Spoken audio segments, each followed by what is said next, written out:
Welcome to Downtown Sports. My name is Downtown Steven Brown, and in today's video, guys, I'm going to be discussing why the Maple Leafs are building up so many depth options for next season, who I would maybe like to see traded, and how I think next season shakes down for the roster as a whole. Now, the actual players that I'm talking about and the actual roster itself might change, but I think that the philosophy will stay the same. This from just last week, the NHL has set a date on when the 2021 season is going to start, and that's January 1st. Now, training camps will come before that, and they haven't set dates yet for that, but you'd have to imagine that it would begin sometime in December. And Gary Bettman in the NHL here is still insistent that they're focused on having a full regular season. And the reason why they're still doing an 82-game season is because if they didn't, they'd have to pay back money on TV contracts, and they definitely don't want to be giving up revenue. They want to try to maximize that. So I think it's highly unlikely that they cut the season down on the number of games that are played. But they've also said that they don't want to have the Stanley Cup playoffs bleed into the end of September, early October, and have free agency again in and around this time. So the only way to accomplish all of those things is to have a condensed schedule. Play more back-to-backs. Play 3 games in 4 nights. Play 3 games in 5 nights. And I also can't imagine the American Hockey League being a thing next season, just traveling back and forth. And because there's teams in Canada and the United States, so with the border closures, it's just going to be a huge headache. I don't think that the American Hockey League has the money or the infrastructure to support a season next year. I mean, the Quebec Major Junior League is doing it so far, but the OHL is even talk about cutting out contact altogether. So my guess is just like last season in the playoffs, they're going to be having expanded rosters again for the 2021 season. And you're allowed to bring in 31 skaters into this bubble, so I assume it'll be the same. I don't know if they're doing a bubble or not now. I know the players communicated that they didn't really enjoy it too much, especially the Edmonton one. Now, I can't imagine the Maple Leafs carrying more than 21 skaters on their active roster just due to cap constraints. You're allowed to carry 23 on your active roster under normal circumstances, but with the expanded rosters, last year the Maple Leafs brought 27 skaters and 4 goalies into the bubble. So I think what's going to happen here is that you're going to have your game roster, the players that are allowed to dress for that game and take part in warm-ups. And then you're going to have kind of a taxi squad, and there's going to be limitations on that taxi squad, of course. Otherwise, teams would just stack up with $1, $2, or $3 million players and just declare them on their taxi squad, and I don't think that that would be allowed. Because remember, in the playoffs, the salary cap isn't a thing. That's why it wasn't an issue. But come the regular season, it's going to be, and no one's going to be able to afford to fit 31 guys under the salary cap, so my assumption anyway is that the guys on your taxi squad or that are part of the expanded rosters won't count towards your salary cap. And if that's the case, if you're playing more back-to-backs, if you're playing 3 games in 4 or 5 nights, you're going to have to give your regular players rest. So knowing what we know about next season and kind of guessing a little bit, throwing a hypothetical out there about how the rosters are going to work, it's not necessarily a bad thing that the Maple Leafs have all of these extra guys that can play at the NHL level. Of course, Dermott and Mikheyev still need new contracts. Those are just projections. But I also don't think that this Maple Leafs team is necessarily done making changes to what would be its opening night lineup. But with a very limited amount of cap space remaining and still Travis Dermott and Ilya Mikheyev to sign, remember, Mikheyev filed for salary arbitration, they might have to make a couple of moves. And like I pointed out in the last couple of videos here, Alex Kerfoot at $3.5 million and Justin Holl at $2 million kind of stand out like sore thumbs.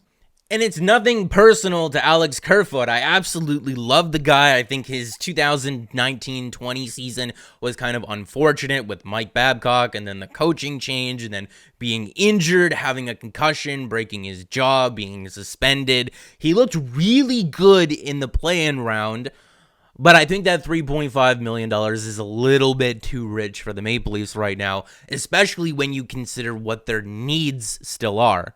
I would still like to move out a guy like Justin Holl and get another defenseman in there to either play with Morgan Rielly or Jake Muzzin.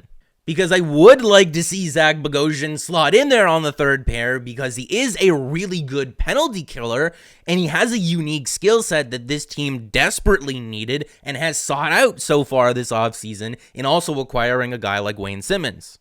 But if you look at the guys that the Maple Leafs have traded away and have added in terms of forwards, I think they've done a very good job at not really losing a whole ton. I think that Joey Anderson is not going to be as good as Andreas Johnsson is when he's at the top of his game and playing healthy, but I do think that Joey Anderson is going to be a decent player, especially because he had a decent 18-game stint with the New Jersey Devils last season, and he said that he wants to model his game after Zach Hyman.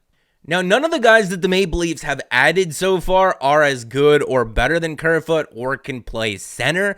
So the Maple Leafs are going to have to get someone else in there, but I think they can do that for a little bit cheaper. And the guys that they've added in are good enough that you're still going to have that depth around whoever they add at the center position if they do choose to trade Kerfoot. So if the Maple Leafs were to move out both Alex Kerfoot and Justin Holl, they'd have about $6 million in cap space to play with to go out there and get another defenseman and a third-line center. And the Maple Leafs have also reportedly kicked tires on a guy like Lucas Wallmark, who we've talked about before on the channel. And if we're taking a look at how much money a guy like Lucas Wallmark would command, well, EvolvingHockey.com has him projected anywhere between $1.7 to $2.1 million on a 1 or a 2-year deal. He's not as good as Kerfoot, but he does play center and is a decent player.